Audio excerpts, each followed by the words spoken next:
Kumusta kayo mga padreng at welcome back na naman sa ating channel RE Bajaj. Ang iso ng motor ni boss walang preno. Ayan o, lusot.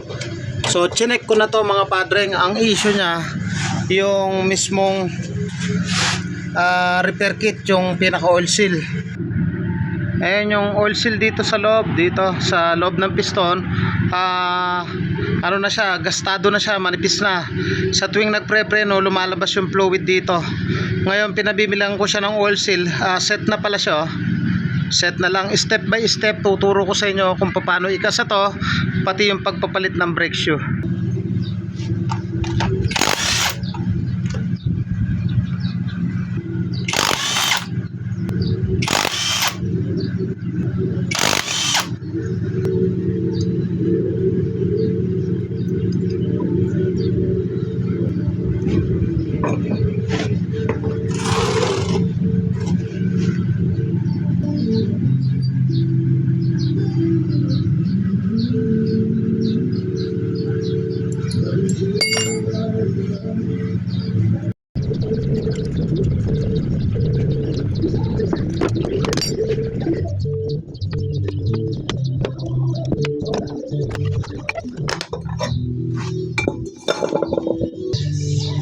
At dito mga padreng, may dalawang spring, isa sa taas, isa sa baba. Tatanggalin natin yan.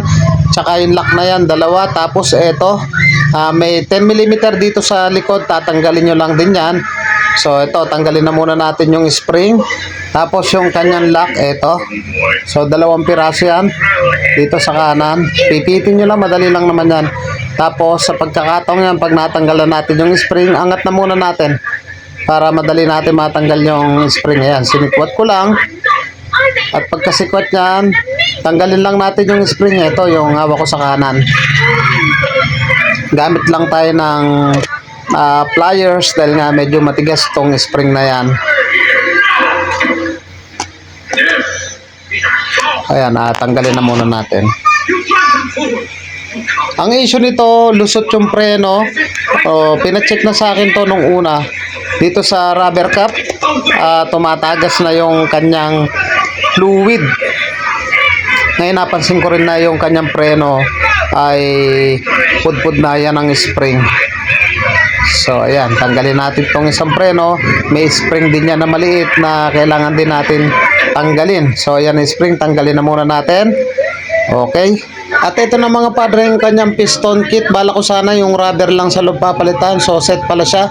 So kailangan na muna natin tanggalin yung luma. May dalawang 10mm at tanggalin yung daluyan ng fluid. At para matanggal natin yung piston kit mga padre, tanggalin na muna natin to. Dalawang 10mm yan sa likod. At tinanggal ko na rin to yung daluyan ng fluid. At pag natanggal na yung dalawang 10mm, sungkitin nyo lang siya ng flat screw. So dyan nakakabit yung daluyan ng fluid. May dalawa siyang special washer.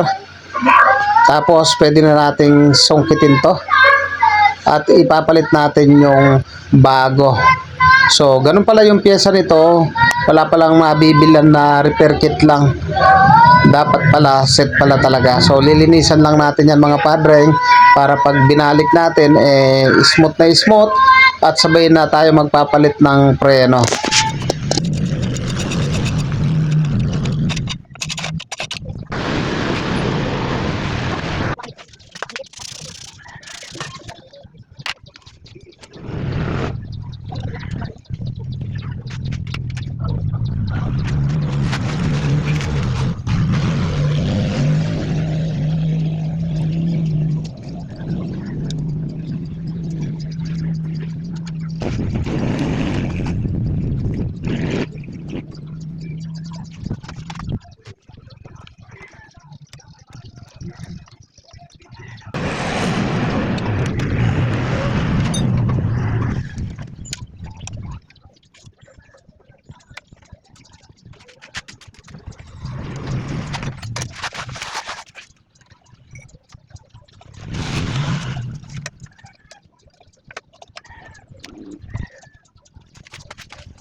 At dito mga padre, pag bumili pala tayo ng brake shoe, may mga kasama na pala siyang lock, oh.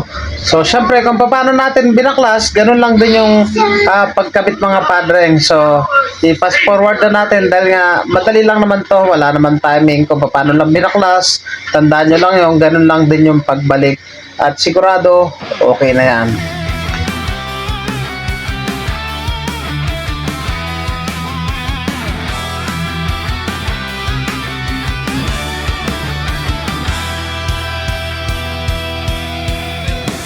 Sa Pulo Hermosa, Bataan makikita